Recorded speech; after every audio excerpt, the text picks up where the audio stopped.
This is not a countdown of luxury cars everyone should run out and buy. It is a countdown of cars the used market treats with suspicion, sometimes for good reason, sometimes out of laziness. When people see a cheap luxury sedan, they assume the owner is escaping a repair bill, but that is not always true.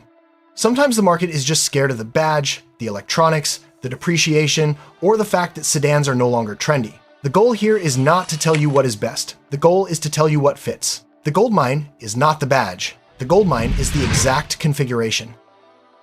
The first car is the one that proves a luxury goldmine does not have to be exciting. People distrust this car because it says Lincoln on the badge, it is full of comfort features, and it has the word hybrid attached to it. To a lot of used buyers, that sounds like future trouble. They imagine expensive batteries, strange electronics, and a premium car that nobody really asked for. But that fear is only partly true. The MKZ Hybrid is not the car to buy if you want speed, image, or sharp handling. But if you want a quiet, comfortable, fuel-efficient luxury sedan that the market ignores, this is where the opportunity starts. The version that makes sense is the 2017 to 2020 MKZ Hybrid, especially a clean reserve with service history. The hybrid is the point here. Not every MKZ is the same opportunity. The value is in getting premium comfort with fuel economy that can embarrass many regular sedans. The right buyer is someone who drives calmly, wants comfort over prestige, and likes the idea of luxury without luxury fuel bills. The wrong buyer is someone who wants a sports sedan, maximum resale value, or a badge that impresses strangers. Avoid cars with warning lights, water damage, dead infotainment features, rough hybrid transitions, or no maintenance history. The trade-off is simple. It is not thrilling, but that is why it is cheap. This is the undercover economy luxury pick. Buy it for comfort, quietness, and low running costs, not because you think it will make you feel like you own a German executive sedan. This next one gets judged by its size. People see a used Cadillac XTS and assume it must be some complicated old luxury barge with expensive problems hiding under every panel. It is big, it is plush, it has a Cadillac badge, and it depreciated hard. That combination scares people. But the XTS is not trying to be a sports sedan. It is basically a large, comfortable luxury car built for people who want space, presence, and a smooth ride. That is why it became a used car blind spot. The version that makes sense is the naturally aspirated 3.6-liter V6, not a neglected fleet car and not the most abused example on the lot. This is the kind of car that can give you a big luxury experience for mid-sized sedan money. You get a large cabin, a big trunk, a quiet ride, and the kind of road presence most newer economy cars simply do not have. The right buyer is someone who wants a quiet highway cruiser, a huge trunk, a roomy rear seat, and old-school comfort. The wrong buyer is someone who wants sporty handling, cheap tires, maximum resale, or German-style interior prestige. The deal killer is neglect. Avoid rough fleet history, sketchy auction cars, electrical problems, transmission hesitation, suspension noise, and cars with missing service records. Also, be careful with the twin-turbo V-Sport unless you specifically want the extra complexity. Verdict: the XTS is not cool, and that is the point. It is a retired executive sedan for someone who values comfort more than applause. This is the luxury flagship the market forgot existed. People do not distrust the Acura RLX because it has a terrible reputation. They distrust it because they do not understand why it got so cheap. It was expensive, new, conservative-looking, and almost invisible next to Lexus, BMW, and Mercedes. When a forgotten flagship gets cheap, buyers assume something must be wrong. But the RLX was not rejected because it was junk. It was rejected because it lacked drama. It looked too sensible, too quiet, too Acura. The version that makes sense for most buyers is the 3.5-liter V6 gasoline model, especially later examples with clean ownership history. This is where the Honda connection matters. You are not buying a perfect car, and Acura-specific parts can still cost real money, but you are getting a premium sedan with a much more rational foundation than many buyers realize. The right buyer is someone who wants Honda family engineering, comfort, and understated luxury.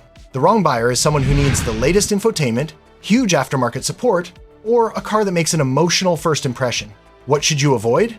Any RLX with unresolved recalls, dead electronics, poor Acura service history, or cheap repairs done with random parts. Check the VIN, check the records, and do not assume that Acura automatically means every neglected example is safe. The RLX is boring in the showroom and interesting on the used market. It is a goldmine for the buyer who wants quality, not attention. Enjoying the golden tips, mate? So grab your phone and help us giving that sneaky subscription, like, and telling me which city are you watching from. This one is for the buyer who still wants a little personality. People fear the Infiniti Q-Seventy because Infiniti sedans have become forgotten luxury cars. They depreciate, they look dated inside, and many buyers assume anything with a premium badge and low resale must be expensive trouble. But the Q-Seventy 3.7 is not a fragile turbocharged experiment. The appeal is the opposite. It is an old-school Japanese luxury sedan with a naturally aspirated V6, rear-drive character, and a more muscular feel than most soft luxury sedans. The version that makes sense is the 3.7-liter V6, ideally stock, adult-owned, and maintained. This car works best when it has not been modified, neglected, or treated like a cheap performance toy. The goldmine here is character. You get power, smoothness, a more traditional luxury feel, and a personality that many newer sedans have lost. It feels a little outdated, but in a way that can actually be appealing. The right buyer is someone who wants a stronger, more emotional sedan without jumping straight into old German turbo risk. The wrong buyer is someone who wants modern tech, great fuel economy, or the newest interior design. Avoid modified cars, cheap wheels, trashed interiors, transmission shudder, suspension clunks, oil leaks, warning lights, and cars that look like they lived a hard second life. The long wheelbase Q70L can be interesting, but only if the condition matches the price. The Q70 is not the most modern car here. That is part of the charm.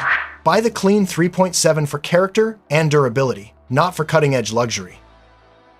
This is what happens when the car is better than the badge reputation. People hesitate on the Genesis G80 because many buyers still do not treat Genesis like BMW, Mercedes, or Lexus. That hurts resale value. But it does not change what the car actually is. A real luxury sedan with comfort, quietness, equipment, and road presence. The version that makes the most sense is the 3.8-liter naturally aspirated V6. It is the rational middle ground, less complex than the twin-turbo Sport, less thirsty and expensive than the V8, but still smooth and strong enough for the car. This is one of the strongest modern gold mines because the market still underestimates the badge.